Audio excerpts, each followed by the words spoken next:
Hi friends, welcome to Deepika reviews. ఈ video మీకు నచ్చినట్లయితే వీడియోని లైక్ చేసి షేర్ చేసి సబ్స్క్రైబ్ చేసుకోవడం మర్చిపోకండి.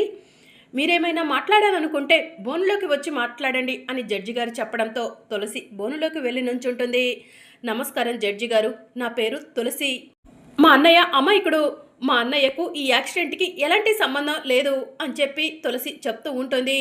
ఆ విషయం చెప్పాల్సింది మీరు కాదు తులసి గారు. ముందు నేను అడిగిన ప్రశ్నకు మీరు సమాధానం చెప్పండి. మీరు శ్రీకాంత్ గారి ఆఫీస్లో అకౌంటెంట్గా చేశారా అని లాయర్ తులసిని అడుగుతూ ఉంటాడు. ఇక తులసి శ్రీకాంత్ ఆఫీస్లో అకౌంటెంట్గా చేసిన విషయాన్ని గుర్తు చేసుకొని చేశాను అని చెప్పి చెప్తూ ఉంటుంది. శ్రీకాంత్ గారు మిమ్మల్ని పెళ్లి చేసుకోవాలనుకున్నారు, అది కూడా నిజమేనా అని లాయర్ అడుగుతూ ఉంటాడు. ఇక తులసి సిద్ధు వైపు చూస్తూ నిజమే అని చెప్పి చెప్తూ ఉంటుంది. అలాగే శ్రీకాంత్ గారు తన యావదాస్తిని కూడా మీ పేరు మీద రాశారు, నిజమేనా అని లాయర్ అడుగుతూ ఉంటాడు.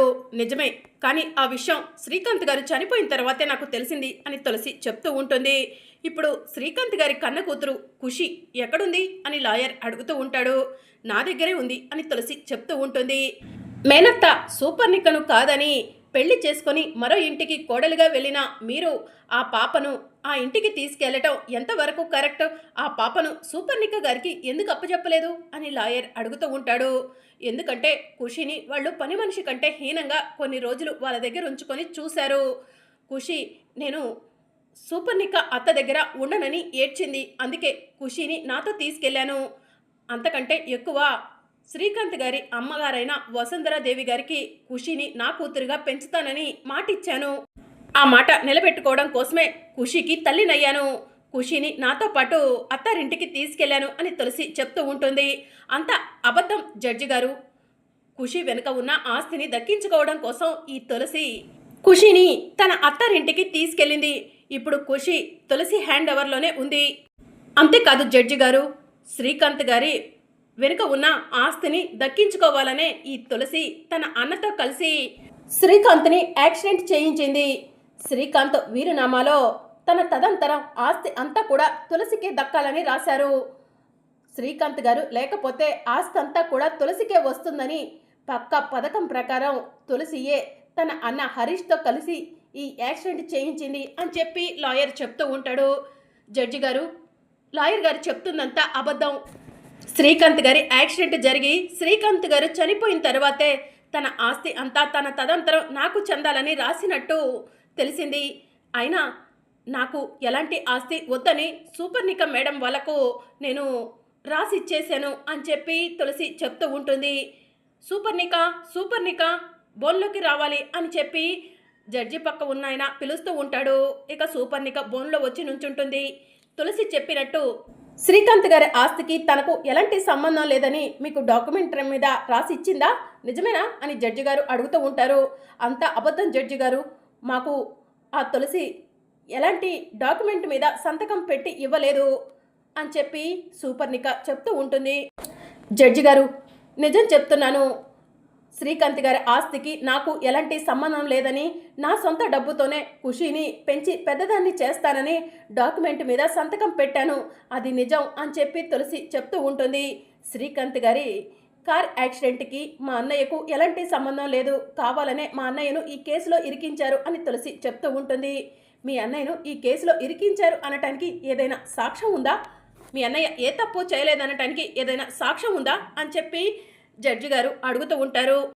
ఇంకెందుకు సాక్ష్యం జడ్జి గారు, బోన్లో నుంచిన హరీషే యాక్సిడెంట్ చేశానని ఒప్పుకుంటున్నాడు. ఇక ఈ తులసిని మీరు ఏ సాక్ష్యం కావాలని అడుగుతున్నారు అని చెప్పి లాయర్ అంటూ ఉంటాడు. జడ్జి గారు, మా అన్నయ్య ఎలాంటి కారణాల వల్ల ఈ యాక్సిడెంట్ నేనే చేశానని ఒప్పుకున్నాడో నాకు తెలీదు. నాకు 2 రోజులు గడువు ఇవ్వండి. 2 రోజుల్లో మా అన్నయ్యకు ఈ యాక్సిడెంట్కి ఎలాంటి సంబంధం లేదని, శ్రీకాంత్ గారిని నేను మా అన్నయ్యతో కలిసి యాక్సిడెంట్ చేపించలేదని ప్రూవ్ చేస్తాను అని చెప్పి తులసి అంటూ ఉంటుంది. సరే, నువ్వు కోరుకున్న విధంగా 2 రోజులు గడువిస్తున్నాను. 2 రోజుల గడువులో సాక్ష్యాధారాలను తీసుకొచ్చి మీ అన్నయ్య నిర్దోషని నిరూపించు, లేదంటే మీ అన్నయ్యతో పాటు నీకు కూడా జైలు శిక్ష పడుతుంది అని జడ్జి గారు చెప్తూ ఉంటారు. థ్యాంక్ యూ జడ్జి గారు అని తులసి అంటుంది. ఈ కేసుని ఈ నెల 28వ తారీఖు వాయిదా వేయటమైంది. ది కోర్ట్ ఈజ్ అడ్జర్న్డ్ అని జడ్జి గారు చెప్తూ ఉంటారు. ఇక జడ్జి గారు వెళ్ళిపోగానే తులసి పరిగెత్తుకుంటూ హరీష్ దగ్గరకు వెళ్తుంది. అన్నయ్య, ఏదో బెట్టింగ్ కేసు లాంటిది వెంటనే కొట్టేస్తారన్నావు, ఏంటన్నయ్య యాక్సిడెంట్ నువ్వు చేశావని ఒప్పుకుంటున్నావు అని తులసి అడుగుతూ ఉంటుంది. అవును బావగారు, యాక్సిడెంట్ మీరు చేయటం ఏంటి అని చెప్పి సిద్ధు అడుగుతూ ఉంటాడు. తులసి, నన్ను క్షమించు, ఈ కేసు నీ తలకు చుట్టుకుంటుందని అసలు అనుకోలేదు, డబ్బు కోసం కక్కుర్తిపడి ఇదంతా చేశాను అని హరీష్ చెప్తూ ఉంటాడు. ఏయ్ పదవయ్యా, స్టేషన్కు పద, ఆలస్యం అవుతుంది అని ఎస్ఐ హరీష్ని లాక్కొని వెళ్తూ ఉంటాడు. ఎస్ఐ గారు, ఒక్క నిమిషం ఆగండి. జడ్జి గారు మాకు 2 రోజులు గడువిచ్చారు. ఈ 2 రోజుల్లో మా అన్నయ్య నుంచి ఏదైనా ఇన్ఫర్మేషన్ కావాలంటే మేము అడిగి తెలుసుకోవచ్చు, మాకు ఆ రైట్స్ ఉన్నాయి. మీరు మా అన్నయ్యను మాట్లాడకుండా అలా తీసుకెళ్తున్నారేంటి అని తులసి అడుగుతూ ఉంటుంది. మేడం ప్లీజ్ మేడం, మా డ్యూటీ మమ్మల్ని చేయనండి అని ఎస్ఐ అంటూ ఉంటాడు. ఎస్ఐ గారు, మీకు ఎవరితోనైనా చెప్పించమంటారా? చెప్పండి, డిఎస్పీతో కానీ డీజీపీతో కానీ మాట్లాడించమంటే మాట్లాడిస్తాను, అంతేకాని హరీష్తో తులసి గారిని మాట్లాడనివ్వండి. తులసి హరీష్తో మాట్లాడితేనే నిజాలేంటో బయటకు వస్తాయి అని చెప్పి సిద్ధు అంటూ ఉంటాడు. చెప్పనయ్యా, నువ్వు శ్రీకాంత్ గారిని యాక్సిడెంట్ చేసి చంపడం ఏంటన్నయ్యా, అసలు నాకేమీ అర్థం కావట్లేదు అని తులసి అంటూ ఉంటుంది. అక్కడ కీర్తి వదిన నీకోసం ఏడుస్తుంది. అసలు ఏం జరిగిందో చెప్తేనే నువ్వు నిర్దోషిగా బయటికి వస్తావన్నయ్యా, లేదంటే నీతో పాటు నేను కూడా జైలు ఊసలు లెక్కబట్టాల్సి వస్తుంది అని తులసి చెప్తూ ఉంటుంది. తులసి, యాక్సిడెంట్ కేసు ఒకటి ఉంది, అది ఒప్పుకుంటావా? నీకు ఎంత డబ్బు కావాలంటే అంత డబ్బు ఇస్తానని ఈ పోలీసు వాళ్ళు నన్ను అడిగారు. అదే సమయంలో నేను స్టార్టప్ కంపెనీ కోసం ఒక అతని దగ్గర డబ్బులు వడ్డీకి తీసుకున్నాను. అతనికి సమయానికి నేను డబ్బు అందించలేదని నా పైన పోలీస్ కంప్లైంట్ ఇచ్చాడు. పోలీస్ కంప్లైంట్ని అతను తిరిగి వాపస్ తీసుకోవాలంటే అతని డబ్బు అతనికి చెల్లించమన్నారు. అదే సమయంలో ఈ పోలీసు వాళ్ళు ఒక యాక్సిడెంట్ కేసు ఉంది, వెంటనే కొట్టేస్తారు, ఎంత డబ్బు కావాలంటే అంత డబ్బు ఇస్తారు, ఈ కేసు ఒప్పుకుంటావా అని అడగటంతో వెనక ముందు ఆలోచించకుండా ఒప్పుకుంటానని చెప్పాను. ఆ కేసు శ్రీకాంత్ గారిదనేని కోర్టుకు వచ్చాకే తెలిసిందే తులసి అని చెప్పి హరీష్ చెప్తూ ఉంటాడు. ఇక దాంతో పోలీసులు కంగారు పడుతూ ఉంటారు. ఎస్ఐ గారు, ఇప్పుడు నిజం చెప్పాల్సింది మా అన్నయ్య కాదు మీరు. అసలు ఆ యాక్సిడెంట్ చేయించింది ఎవరు? ఆ డబ్బులు మా అన్నయ్యకు మీ చేత ఇప్పించింది ఎవరు అని తులసి అడుగుతూ ఉంటుంది. మేడం ప్లీజ్ మేడం, అలాంటి విషయాలు బయటికి రానివ్వకూడదు, బయటికి వస్తే మా ఉద్యోగాలు పోతాయి అని చెప్పి ఎస్ఐ అంటూ ఉంటాడు. మర్యాదగా నిజమేంటో చెప్పండి, మా అత్తయ్య ఎమ్మెల్యే తెలుసు కదా, మా అత్తయ్య తన పలుకుబడితో మిమ్మల్ని సస్పెండ్ చేపిస్తుంది అని చెప్పి తులసి చెప్తూ ఉంటుంది. ప్లీజ్ తులసి గారు, ఈ విషయాన్ని ఎక్కువ లాగితే మీకే గాలివాన్ అవుతుంది అని పోలీసులు చెప్తూ ఉంటారు. ఏమన్నారు అని సిద్ధు అడుగుతూ ఉంటాడు.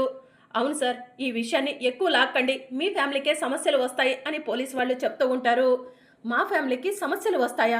ఎందుకు అలా మాట్లాడుతున్నారు అని చెప్పి తులసి ఎస్ఐని అడుగుతూ ఉంటుంది. ఏం లేదులేండి మేడం, వదిలేసేయండి, హరీష్ని ఈ కేసు నుంచి నేను బయటికి తీసుకొస్తాను అని ఎస్ఐ చెప్తూ ఉంటాడు. లేదు ఎస్ఐ గారు, శ్రీకాంత్ గారికి యాక్సిడెంట్ చేయించింది ఎవరో నేను తెలుసుకోవాలి అని చెప్పి తులసి అంటుంది. ప్లీజ్ మేడం, ఎందుకు చెప్తున్నానో అర్థం చేసుకోండి అని ఎస్ఐ అంటూ ఉంటే ఇక సిద్ధు కోపంగా, ఏంట్రా అడుగుతుంటే నీకు అర్థం కావట్లేదా? యాక్సిడెంట్ చేయించింది ఎవరు? అతన్ని చంపించి డబ్బులిచ్చి మేనేజ్ చేయమంది ఎవరు అని చెప్పి సిద్ధు ఎస్ఐ షర్టు పట్టుకొని నిలదీస్తూ ఉంటాడు. ఇక దాంతో సార్ చెప్తాను సార్, షర్టు వదలండి సార్ అని చెప్పి అంటూ ఉంటాడు. చెప్పండి, నిజమేంటో చెప్పండి ఎస్ఐ గారు అని తులసి అడుగుతూ ఉంటుంది. బసవరాజు గారే ఎవరో ఒక బక్రాన్ని చూసి ఈ కేసులో ఇరికించమని, ఈ కేసు ఒప్పుకున్నందుకు ఎంత డబ్బు కావాలంటే అంత డబ్బు ఇస్తానని బసవరాజు గారు ఎవరో ఒక బక్రాన్ని చూడమన్నారు. అందుకే ఈ హరీష్ మీ బంధువని తెలియక హరీష్ని ఈ కేసులో ఇరికించాను, నా తప్పేం లేదు సిద్ధుబాబు అని చెప్పి ఎస్ఐ చెప్తూ ఉంటాడు. సరే ఎస్ఐ గారు, మా మామయ్య ఏం చెప్తున్నారు కదా, నిజమేంటో తెలుసుకొని అప్పుడు ఈ కేసులో మా అన్నయ్యను ఇరికించిన వాళ్ళను ఎవరిని కూడా వదిలిపెట్టను అని తులసి కోపంగా చెప్తూ ఉంటుంది. ఏమండి పదండి వెళ్దాం, అన్నయ్య నువ్వు నిర్దోషని నేను నిరూపిస్తాను అని తులసి కోపంగా సిద్ధుతో కలిసి ఇంటికి వెళ్తుంది. గుమ్మంలో నుంచొని మోయ మోయ అని పిలుస్తూ ఉంటుంది. బసవరాజు బయటికి వస్తాడు. తులసి బసవరాజు షర్ట్ పట్టుకొని మా అన్నయ్యను ఈ కేసులో ఎందుకు ఇరికించావు అని అడుగుతూ ఉంటుంది. ఏ పిచ్చి పట్టిందా ఏంటి, మీ అన్నయ్యను నేను కేసులో ఇరికించడం ఏంటి అని చెప్పి బసవరాజు అంటూ ఉంటాడు. నాన్న నిజమేంటో తెలిసిపోయింది, హర్ష బావను ఎందుకు ఈ కేసులో ఇరికించారు, చెల్లి మెడలో తాళి కట్టాడనేనా? ఎందుకు నాన్న మీకు ఇంత పంతం, ఇంత కోపం, చెల్లి సంతోషంగా ఉండటం మీకు ఇష్టం లేదా నాన్న అని చెప్పి సిద్ధు అడుగుతూ ఉంటాడు. ఒరే సిద్ధు, ఏంట్రా నోటికేదొస్తే అది మాట్లాడుతున్నావు అని బసవరాజు అంటూ ఉంటాడు. ఇక నిజం మీరు ఎంత దాచిపెట్టాలన్నా దాగదు నాన్న. ఆ ఎస్ఐ నిజమంతా బయట పెట్టేశాడు నాన్న అని సిద్ధు చెప్తూ ఉంటాడు. ఇక దాంతో బసవరాజు నీళ్లు నమురుతూ ఉంటాడు. చెప్పండి మోయ్య, మా అన్నయ్యపై కోపంతోనే ఇదంతా చేశారా? మా అన్నయ్య చేసిన తప్పేంటి? మా అన్నయ్య కీర్తి వదినను ప్రేమించటం, వదిన మెడలో తాళి కట్టడమేనా చేసిన తప్పు అని తులసి బసవరాజు షర్టు పట్టుకుని నిలదీస్తూ ఉంటే, ఒసే తులసి, నా కొడుకు షర్టే పట్టుకుంటావా? నీకెంత ధైర్యం అని నీలాంబరి అంటూ ఉంటుంది. తప్పు చేస్తే ఎవరి షర్ట్ అయినా పట్టుకుంటాను అని తులసి అంటుంది. మరి అప్కమింగ్ ఎపిసోడ్లో ఏం జరగనుందో తెలుసుకోవాలనుకుంటున్నారా? అయితే ఛానల్ను సబ్స్క్రైబ్ చేసుకొని సపోర్ట్ చేయడం మర్చిపోకండి. Thank you for watching.